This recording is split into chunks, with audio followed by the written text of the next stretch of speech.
Hello friends, ఈరోజు మనం 3 రకాల టేస్టీ క్రిస్పీ దోశ రెసిపీస్ చూద్దామండి. Welcome to our channel Radha Devi kitchen. నేను మీ కృష్ణ. ఈరోజు మన రెసిపీ ఎంతో టేస్టీగా మనందరి ఫేవరెట్ దాదాపుగా upma pesarattu. Super tempting breakfast, కలర్ఫుల్గా బయట హోటల్లో కన్నా టేస్టీగా ఉండేలాగా తయారు చేద్దాం.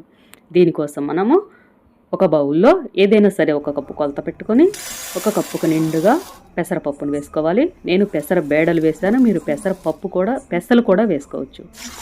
దీనికి ఒక గరిటెడు బియ్యం వేసుకున్నాను, ఒక పిడికెడు అయినా సరే వేసుకోవచ్చు. ఈ విధంగా 2 సార్లు నీళ్లతోటి శుభ్రంగా కడిగి తీసుకోవాలి. నీళ్ళన్నీ వంపేసి తీసుకోవాలి. ఆ తర్వాత గిన్నె నిండుగా నీళ్లు నింపుకొని మూత పెట్టి 8 గంటలు లేదా ఒక నైట్ అంతా నాననివ్వాలి. నేను ఒక నైట్ అంతా నానపెట్టాను. ఉదయాన్నే చూద్దాము. చూడండి, చక్కగా నానిపోయాయి. ఇప్పుడు వీటిని మరలా 2 సార్లు శుభ్రంగా కడిగి తీసుకోవాలి. చూడండి, ఈ విధంగా కడిగి తీసుకొని మిక్సీ జార్లో వేసుకొని మనం మెత్తగా గ్రైండ్ చేసుకుందాం. ఫస్ట్ ఈ పప్పులన్నీ వేసేసుకుని ఆ తర్వాత 3 పచ్చిమిర్చిని కట్ చేసి వేసుకుందాము. ఆ తర్వాత చిన్న అల్లం ముక్కని ఈ విధంగా కట్ చేసి వేసుకుందాము.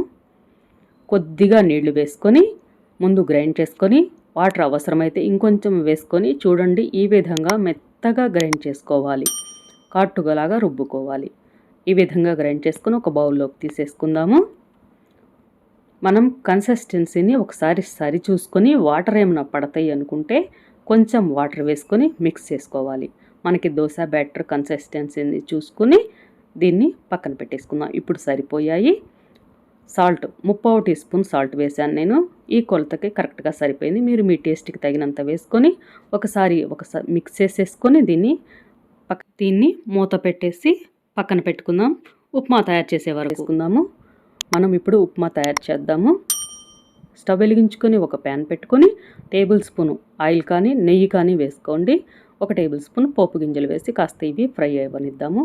ఆవాలు చిటపటమని పప్పులు కాస్త కలర్ మారాక కప్పున్నర వాటర్ వేసుకుందాము. మనం ఈ కప్పుతోటే అరకప్పు బొంబాయి రవ్వ తీసుకుంటాము.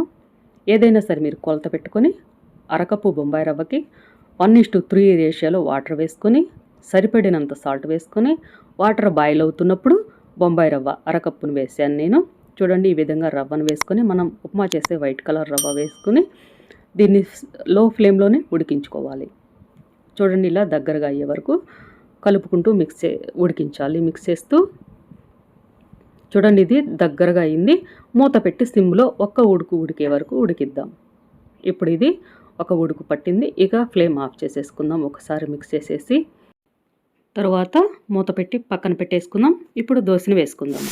ఇప్పుడు మనం పెనాన్ని కాస్త నీళ్లు చల్లి క్లీన్ చేసుకొని టిష్యూ తోటి ఆ తర్వాత ఉప్మా పెసరట్టు తయారు చేద్దాము. చూడండి, ఒక గరిటెడు పిండిని వేసి పలుచగా స్ప్రెడ్ చేసుకోవాలి. చూసారు కదా, బ్యాటర్ ఈ విధంగా తయారు చేసుకుంటే మీకు కూడా చక్కని దోశలు వచ్చేస్తాయి. ఇప్పుడు కాస్త అల్లం తురుము, ఆ తర్వాత కాస్త జీలకర్ర, కొంచెం తురిమిన క్యారెట్ ఒకవైపున ఇలా వేసుకొని ఒకవైపున మనం తయారు చేసిన ఉప్మాని ఒక గరిటెడు వేసుకొని కాస్త పలుచగా స్ప్రెడ్ చేసుకోవాలి. నేను ఇవే వేసాను. తర్వాత 1 స్పూను 2 స్పూన్లు నెయ్యిని వేసుకొని చక్కగా వేయించుకోవాలి. అడుగున బాగా బ్రౌన్ కలర్ వచ్చే వరకు ఈవెన్గా దోశ కాలేలాగా పెనాన్ని కాస్త అటు ఇటు అడ్జస్ట్ చేసుకొని చూడండి, ఈ విధంగా రావాలి దోశ. చూసారా ఎంత కలర్ఫుల్గా, ఎంత సూపర్గా కనిపిస్తుందో, ఎంత టెంప్టింగ్గా ఉందో ఈ దోశ.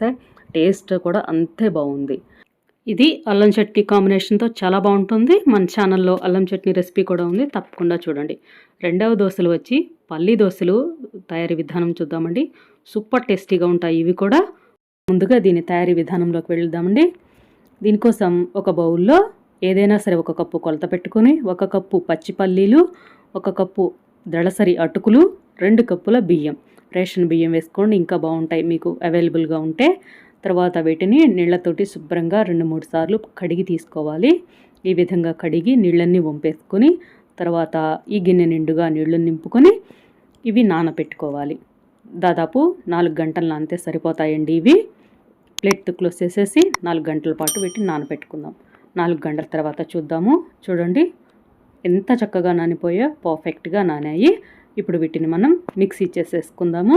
గ్రైండర్ ఉంటే గ్రైండర్లో అయినా వేసేసుకోండి, మిక్సీ జార్లో కూడా ఇలా మిక్సీ చేసేసుకోవచ్చు.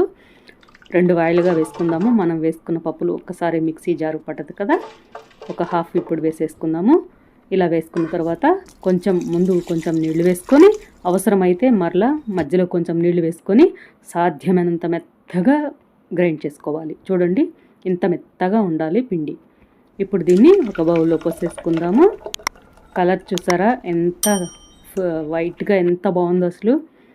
ఇప్పుడు మరలా మిగిలిన పప్పులన్నీ కూడా వేసేసుకొని మరలా దీన్ని కూడా అంతే మెత్తగా గ్రైండ్ చేసుకుందాము. ఫస్ట్ కొంచెం వాటర్ వేసుకొని కొంచెం మెదిగిన తర్వాత చూసుకొని పడతాయనుకుంటే ఇంకొంచెం వాటర్ వేసి గ్రైండ్ చేసుకోండి. ఇప్పుడు ఈ రెండో వైన్ కూడా మెదిగిపోయింది. చక్కగా ఈ పిండిలో పోసేసుకుందాం ఈ బౌల్లో. తర్వాత దీన్ని కొంచెం సేపు పక్కన పెట్టుకుందాం. ఆ వేడి తగ్గే వరకు, మనం మిక్సీ చేస్తే పిండి వేడిగా ఉంటుంది, ఆ వేడి తగ్గే వరకు కొంచెం సేపు పక్కన పెట్టేసుకుని తర్వాత మనం పిండి కన్సిస్టెన్సీ చెక్ చేసుకుందాము. చూడండి, గరిటెతోటి ఒకసారి చెక్ చేసుకుని సరిపడినంత సాల్ట్, నేను 3/4 టీ స్పూన్ వేసాను. ఈ కొలత నాకు ఖచ్చితంగా సరిపోయింది. కొద్దిగా వాటర్ వేసుకొని ఈ విధంగా మనకి దోశ పిండి కన్సిస్టెన్సీ ఎలా ఉంటుందో అలా కలుపుకొని పక్కన పెట్టుకుందాము. చూడండి, ఈ విధంగా ఉండాలి. ఇప్పుడు దీన్ని పక్కన పెట్టేసుకుందాము. స్టవ్ వెలిగించుకొని ప్యాన్ పెట్టుకొని, ప్యాన్ బాగా హీట్ అయ్యాక దోశలు వేసేసుకోవటమే. దీనికి ఎలాంటి ఆయిల్ ముందేమీ గ్రీస్ చేయాల్సిన అవసరం లేదు. మామూలుగా డైరెక్ట్గా వేసేసుకోవచ్చు, లేదా 2 చుక్కల ఆయిల్ వేసి టిష్యూతో తుడిచేసుకొని సరిపోతుంది. ఇప్పుడు మనకి సరిపడినంత పిండి నేను ఒక గరిటెన్నర వేసి చక్కగా ఇలా స్ప్రెడ్ చేశాను. తర్వాత కొంచెం ఆయిల్ వేసి ప్లేట్తో ఇలా క్లోజ్ చేసేసి ముందు ఒకవైపు వేగిన తర్వాత రెండో వైపుకి టర్న్ చేసుకుందాం. చూడండి, వావ్, ఎంత కలర్ఫుల్గా ఉందో చూసారు కదా. ఇప్పుడు రెండో వైపు కూడా కాలిన తర్వాత చక్కగా ఇలా ప్లేట్లోకి తీసేసుకోవటమే. చూసారు కదా, కలర్ఫుల్ పల్లి దోశ రెడీ అయిపోయింది. మనకి ఇలా ఎన్ని కావాలంటే అన్ని దోశలు వేసేసుకోవటమే. ఇంకొక దోశని కూడా వేసుకుందాం. చూడండి, ఈ విధంగా మనకి నచ్చిన సైజులో దోశలు వేసేసుకోవటం. మరీ పల్చగా స్ప్రెడ్ చేసేయకండి, ఈ మోస్తరుగా ఉండేలాగా చూసుకోండి. తర్వాత కొంచెం నూనెని ఇలా స్ప్రెడ్ చేసి మూత పెట్టి ఈ దోశని కూడా ఒకవైపు కాలనిచ్చి రెండో వైపుకి టర్న్ చేసేసుకొని తీసేసుకోవటమే.